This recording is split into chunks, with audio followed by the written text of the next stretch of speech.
Bonjour mes frères, bonjour mes sœurs, bonjour mes bien-aimés, bonjour mes très chers et bon réveil matinal.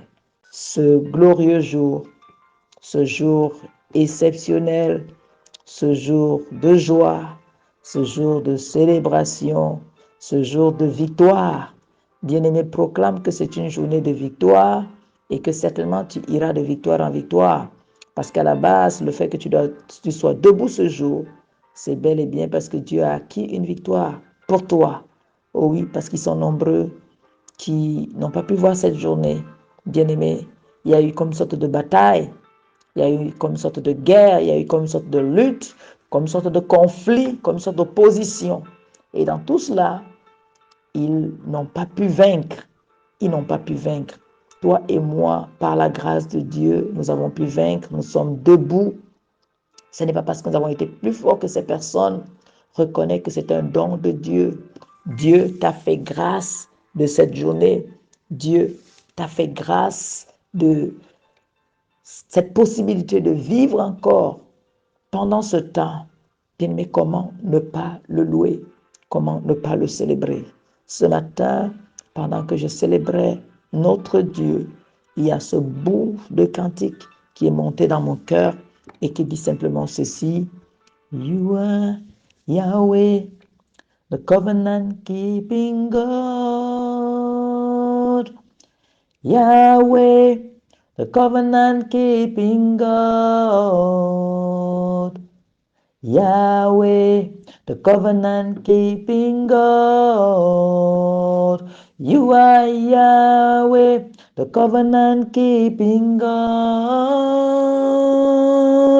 Yahweh, the covenant keeping God. You are Yahweh, the covenant keeping God. Yahweh, the covenant keeping God. You are Yahweh, the covenant keeping God. Il est Yahweh, le Dieu qui garde l'alliance. Je crois que toi et moi, nous savons ce que c'est qu'une alliance. Une alliance peut se passer entre deux personnes ou entre plusieurs personnes. Donc, il y a des parties qui sont concernées. Et dans une alliance, on s'échange on se fait comme des promesses. On se fait comme des promesses. Et chacun a sa part de responsabilité. L'un devra faire ci pour que l'autre fasse cela. C'est cela une alliance, bien-aimé. C'est cela une alliance. Et quand on parcourt la Bible, on se rend compte que à plusieurs reprises, Dieu a fait des alliances avec des hommes. Oh oui, j'entrevois ici l'alliance qu'il a faite avec Adam et Ève dans le jardin d'Éden. J'entrevois l'alliance qu'il a faite avec Moïse. Et j'entrevois plus loin, oh, l'alliance qu'il a faite avec Abraham. Avec Abraham. Et justement, ce matin, c'est ce verset qui me revenait encore et encore, s'agissant de l'alliance avec Abraham. J'écoutais comment Dieu pouvait dire à Abraham: marche devant ma face, marche devant ma face, marche devant ma face. Et Dieu rajoutait: sois intègre, sois intègre. Et à la suite, il lui dit: je ferai de toi une multitude, je ferai de toi le père d'une multitude de nations. Donc, Abraham devait marcher devant Dieu et être intègre, pendant que Dieu, lui, se rassurerait de faire de lui le père d'une multitude de nations. Vous savez, au moment où Dieu commence à parler même à Abraham, je crois dans Genèse chapitre 12, au moment où Dieu commence à lui parler, Abraham n'a pas d'enfant. Il n'a pas d'enfant, mais seulement Dieu lui fait la promesse: je ferai de toi le père d'une multitude de nations. Voilà quelqu'un qui depuis un bout de temps n'arrive pas à avoir d'enfant, mais Dieu lui dit: toi, tout ce qui te concerne, c'est marcher devant ma face et être intègre. Le reste, je m'en occupe. Le reste, je m'en occupe. Et croyez-moi bien, mais Dieu fait cela avec nous également. Il fait cela avec nous. Dieu s'attend à ce que tu marches devant sa face. Dieu s'attend à ce que tu sois intègre. Mais avant de pouvoir marcher devant sa face, voici ce que Dieu nous dit, afin que quiconque croit en lui ne périsse point, mais qu'il ait la vie éternelle. On l'a dans Jean chapitre 3, le verset 16. Afin que quiconque croit en lui ne périsse point. C'est comme une sorte d'alliance, bien-aimé. Ce que toi et moi avons à faire, c'est croire en lui. Et Dieu se rassure donc que nous puissions point périr. Parce que nous avons respecté notre part d'alliance, c'est-à-dire croire en lui. Il se rassure que nous ne puissions pas périr. Il se rassure de nous accorder la vie éternelle. Et il est le Dieu qui garde l'alliance avec un homme. Oui, il peut arriver que tu fasses ta part de l'alliance et qu'au moment indiqué, pour que lui, il te renvoie l'ascenseur, il se refuse à le faire, bien-aimé. Il se refuse à le faire. Mais avec Dieu, ça ne risque pas d'arriver. Dieu est le Dieu qui garde de l'alliance. Veux-tu te joindre à moi ce matin? Nous voulons parler à notre Dieu. Seigneur, je viens ce matin te louer. Je viens ce matin te célébrer. Tu es le Dieu qui garde l'alliance. Et tu as promis dans ta parole d'être avec nous tous les jours jusqu'à la fin du monde. Tu l'as été pendant cette nuit, nous préservant, nous protégeant, nous gardant, nous arrachant à tout danger. Il te plaît que ce matin, nous soyons debout. Il te plaît que nous puissions venir à toi. Ô mon Dieu et mon roi, voilà la promesse que tu nous as faite. En Jean 3,16, tu dis quiconque croit en lui ne périsse point, mais qu'il ait la vie éternelle. Pour tous ceux qui acceptent de croire en Jésus, tu as promis, oh oui, et pour sûr, tu as promis la vie éternelle, une vie qui ne connaît pas de fin, une vie illimitée, mais surtout une vie d'abondance. Parce qu'en Jean chapitre 10, verset 10, il dit, le voleur ne vient que pour dérober, égorger, détruire. Il dit, mais moi je suis venu pour que les brebis aient la vie en abondance. Voilà, Seigneur, ce que tu nous promets dans cette alliance. Oh Dieu, personne ayant fait sa part, c'est-à-dire marchant au-devant de toi, avec intégrité, comme tu le recommandais à Abraham, dans Genèse chapitre 17, à partir du verset 1, personne marchant au-devant de toi de la sorte, respectant sa part de l'alliance, mon Dieu n'a été déçu, personne n'a été confuse, parce que tu es le Dieu qui garde l'alliance. Tu es le Dieu qui garde l'alliance. Merci Seigneur de le faire dans nos vies. Merci d'accomplir toutes tes promesses à notre égard. Oui, nous le savons, le diable se démène, le diable rôde comme un lion rugissant pour dévorer, pour nous empêcher, Seigneur, d'entrer dans nos possessions, pour nous empêcher, Seigneur, d'avoir droit à notre héritage, pour nous empêcher, Seigneur, de jouir de l'accomplissement de tes promesses pour nos vies. Mais nous savons qu'en tout cela, Seigneur, tu es vainqueur et tu nous rends plus que vainqueur. Comment ne pas te louer? Comment ne pas te célébrer? Nos regards sont sur toi et nous nous attendons à toi. Vraiment merci pour ce jour que tu nous accordes de nouveau. Merci Père pour la grâce d'être debout et merci pour le privilège de venir à toi. Comment ne pas te louer? Merci Père parce qu'il y a une bonne parole que tu as de prévu pour mon frère, pour ma soeur et pour moi-même. Une parole qui nous change, une parole Éternel des armées qui impacte nos vies, mais alors l'impact positivement, Seigneur. Nous croyons qu'au sortir d'ici, quelqu'un, Seigneur, apprend quelque chose. Au sortir d'ici, Seigneur, cette parole, Père, a son impact dans la vie de mon frère, dans la vie de ma soeur. Béni sois-tu, Père. Nous déclarons cette journée une journée bénie. Au nom de Jésus, nous déclarons ce moment si béni. Et tu viens t'adresser à nous selon ce que tu as résolu de faire. Oh oui, tu viens t'adresser à nous, tu viens nous parler, afin que nos vies ne soient plus jamais les mêmes, afin que nous parvenions à la meilleure version de nous-mêmes. Voilà. Au nom puissant de Jésus. Amen. Bien-aimés, bonjour encore. Je suis là ce matin. Je suis le pasteur Sidonie Gancha pour nous servir, pour venir à nous tous les matins, par la grâce de Dieu, mais alors vraiment uniquement par sa grâce, avec une parole de sa part. Ce matin, le Seigneur nous conduit dans un texte. Nous sommes dans Actes au chapitre 8. Je vais lire pour nous le verset 20. Là, il est dit, mais Pierre lui dit, que ton argent périsse avec toi, puisque tu as cru que le don de Dieu s'acquérait à prix d'argent. Mais Pierre lui dit, on est là dans Actes chapitre 8, le verset 20, mais Pierre lui dit, que ton argent périsse avec toi, puisque tu as cru que le don de Dieu s'acquérait à prix d'argent. Tu as cru que le don de Dieu s'acquérait à prix d'argent. Il y en a comme cela qui croient que le don de Dieu peut s'acquérir à prix d'argent, qui croient que pour peu qu'ils aient des richesses, ils peuvent s'acheter ci, s'acheter ça, même s'acheter des choses qui normalement devrait provenir de Dieu pour leur vie. Voilà, le thème du pain de puissance ce matin est « Le don de Dieu ne s'acquiert pas à prix d'argent ». Crois-moi, bien-aimé, le don de Dieu ne s'acquiert pas à prix d'argent. Lors d'une de mes méditations, ce titre m'est monté à cœur comme un éventuel message. Et aujourd'hui, par la grâce de Dieu, je viens vers ce verset pour nous communiquer ce que Dieu m'a donné de comprendre. Voyez-vous, bien aimé, beaucoup de personnes possédant des richesses en ce monde se comportent comme si elles étaient arrivées, hein, comme si elles étaient arrivées, comme si parce qu'elles ont de l'argent, elles ont tout et peuvent alors mépriser les autres.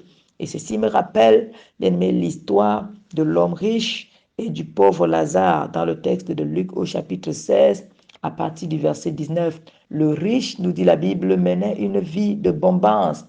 Il vivait vraiment hors du manque. Et il pensait être largement au-dessus de Lazare. D'ailleurs, il ne prêtait même pas attention à ce dernier. Les cris de détresse, les incessantes requêtes de Lazare le fatiguaient certainement. D'après lui, il avait de l'argent. Qu'avait-il besoin d'autre? Oh oui, qu'avait-il besoin d'autre? Comme beaucoup de gens pensent, oh j'ai de l'argent. Mon compte en banque est plein à craquer. Qu'ai-je besoin d'autre? Qu'ai-je besoin d'autre? Mais la fin de l'histoire de l'homme riche et du pauvre Lazare nous éclaire sur un fait, c'est qu'on peut ne pas avoir de l'argent, on peut être méprisé des hommes, mais être approuvé de Dieu. Oh oui, bien-aimé, on peut ne pas avoir d'argent du tout, on peut être méprisé des hommes parce qu'on n'a pas de l'argent, mais on est approuvé de Dieu. Et ce que je dis ce matin à quelqu'un, c'est recherche l'approbation divine. En tout cas, recherche d'abord l'approbation divine. C'est ce que le texte de Matthieu, chapitre 6, verset 33 nous dit. Il dit chercher premièrement le royaume et la justice de Dieu. En d'autres termes, chercher premièrement Dieu. Cherchez premièrement l'approbation de Dieu. Cherchez premièrement à faire plaisir à Dieu. Cherchez premièrement à être approuvé de Dieu. Cherchez premièrement à être accepté de Dieu. Oh oui, c'est ça que tu dois rechercher, bien-aimé. Et le reste te sera donné par-dessus tout. Le reste sera donné par-dessus tout. Pour revenir à l'histoire de l'homme riche et de Lazare, plus tard, après leur mort, à chacun d'eux, parce que chacun mourra à son tour, la situation bascule. Oui, bien aimé, la situation bascule. La différence entre les deux devient perceptible. Cette fois-ci, c'est plutôt le riche qui est à plaindre du temps de leur vie sur terre. C'est le pauvre qui était à plaindre. Le pauvre était à plaindre. Oh, il est misérable. Oh, il n'a rien à manger. Oh, il se meurt à petit feu. Mais lorsqu'ils sont morts, lorsqu'ils ont connu la mort, bien-aimés, ce qui va leur arriver fera que ce sera le riche qui sera à plaindre. Il sera à plaindre. On va se rendre compte que son argent ne l'a pas aidé du tout. Son argent ne l'a pas aidé. Il n'a pas pu soudoyer Dieu. Il n'a pas pu corrompre les anges avec son argent parce qu'il pensait que son argent pouvait tout lui offrir. Oh oui, bien-aimé, le don de Dieu ne s'acquiert pas à prix d'argent. Le don de Dieu ne s'acquiert pas à prix d'argent. Des fois, tu es malade, bien malade. Tu as tout l'argent, j'avais dit tout l'argent du monde. C'est peut-être une exagération, mais pour que tu en comprennes, tu as peut-être tout l'argent du monde, tout l'argent qu'il te faut pour te soigner. Mais cet argent s'avère vain. Cet argent s'avère vain. Les examens sont faits, ils sont négatifs. Les médicaments sont prescrits, bien achetés et administrés. Tout cela en vain. Malgré cela, on n'avance pas. La situation demeure dans un statu quo inquiétant. À ce niveau, bien aimé, vous réalisez alors que la guérison vient de Dieu et non des hommes, fussent-ils les meilleurs médecins au monde. La guérison vient de Dieu, selon que Dieu lui-même fait savoir. Je suis l'Éternel qui te guérit. Je suis l'Éternel qui te guérit. Je suis l'Éternel qui te guérit. Bien, mais vous vous rendez compte que la guérison est un don de Dieu. La santé est un don de Dieu. L'intelligence est un don de Dieu. La réussite est un don de Dieu. La percée est un don de Dieu. Parce qu'il y a des personnes, forcément tout autour de vous, qui ont toute cette richesse, mais qui n'ont pas pu s'acquérir l'intelligence, qui n'ont pas pu s'acquérir la réussite, qui n'ont pas pu s'acquérir même la percée dans d'autres niveaux. Croyez-moi, bien-aimés, ils ont l'argent, mais tout se passe comme si tout tournait en rond, en rond, en rond. Oh, bien-aimé, ne donnez jamais la gloire qui devrait revenir à Dieu. Ne la donnez pas cette gloire-là à votre argent. Ne dites pas, c'est pas mon argent que j'ai pu m'acquérir toutes ces choses. Ne dites pas, c'est mon argent qui m'a aidé. C'est mon argent qui m'a hissé à tel niveau. C'est mon argent qui m'a fait ci, qui m'a fait ça. Ne recherchez pas d'abord l'argent, recherchez d'abord Dieu. La Bible déclare que c'est-il un homme de gagner le monde entier. Le monde entier, s'il perd son âme. Et l'homme riche l'a appris, oui, à ses dépens. Il avait de l'argent, mais il n'avait pas le salut, il n'avait pas le don de Dieu qui est gratuit, bien-aimé, c'est-à-dire la vie éternelle. Il ne l'avait pas, il se contentait de son argent et de s'en vanter. Mais qu'est-ce que cet argent a fait pour lui? Absolument rien. Plus tard, après sa mort, il va se retrouver dans ce feu et c'est Lazare qui va implorer Lazare, lui demandant de tremper de son doigt dans de l'eau et de lui laisser couler quelques gouttes dans la bouche. Bien-aimé, son argent ne lui a pas été utile. Son argent ne l'a pas aidé. Parce qu'à la vérité, bien-aimé, même cet argent que nous avons, c'est Dieu qui nous le donne. C'est Dieu qui nous le donne. Et il pourrait le reprendre quand il le désire. Et surtout pour nous enseigner. N'a-t-on pas déjà vu des personnes bien-aimées? Des personnes de super, hyper, extra, méga, octa riches qu'elles étaient, être réduites à mendier. Et cela en un temps record. N'a-t-on pas vu des personnes comme cela, bien-aimées? Dieu veut que tu réalises que tout don parfait et toute grâce excellente nous viennent de lui. Tout don parfait et toute grâce excellente nous viennent de lui. Jacques chapitre 1, je crois le verset 17. Tout don parfait et toute grâce excellente nous vient de Dieu. Et il veut que tu réalises que la vie que tu as, tout ce que tu possèdes, te vient de lui, bien-aimé. Te vient de lui. Le salut pour toi qui es sauvé, pour toi qui as connu Christ, est un don de Dieu. Ce n'est pas ton argent qui te l'a acquis. C'est la grâce de Dieu. C'est la grâce de Dieu. Et la Bible nous le dit, Éphésiens chapitre 2, le verset 8, c'est par la grâce que vous êtes sauvés. C'est par la grâce, c'est-à-dire par la grâce de Dieu que vous êtes sauvés. Ce n'est pas par votre richesse, ce n'est pas par votre argent, bien-aimé. Le don de Dieu ne s'acquiert pas à prix d'argent. Le don de Dieu ne s'acquiert pas à prix d'argent. Seigneur, merci pour ta parole ce matin. En effet, Seigneur, tu as des dons pour nous, des dons diversifiés. Et ce n'est pas à prix d'argent que nous acquérons ces dons-là, Seigneur. Non, non, non. Ce n'est pas à prix d'argent. C'est par ta grâce relâchée sur nos vies, tes faveurs relâchées sur nous, que Dieu des armées, nous recevons tout don de toi. Tout don parfait, toute grâce excellente, nous les recevons de toi. Ce n'est pas notre argent, ce ne sont pas nos richesses qui nous les donnent, qui nous les procurent. Oh que non, Seigneur. Nous ne voulons point donner la gloire qui devrait te revenir à nos richesses. Nous refusons cela. Père, ton don, tes dons ne s'acquièrent pas à prix d'argent. C'est par la grâce que nous les recevons de toi. Merci de nous le faire comprendre encore et encore. Au nom de Jésus. Voilà, bien-aimé, le don de Dieu ne s'acquiert pas à prix d'argent. C'était la partie A de cette méditation pour ce matin. Et par la grâce de Dieu, demain, nous y reviendrons pour davantage de connaissances, davantage de révélations. Que le Seigneur vous bénisse. Bonne journée et bye bye. Shalom, shalom.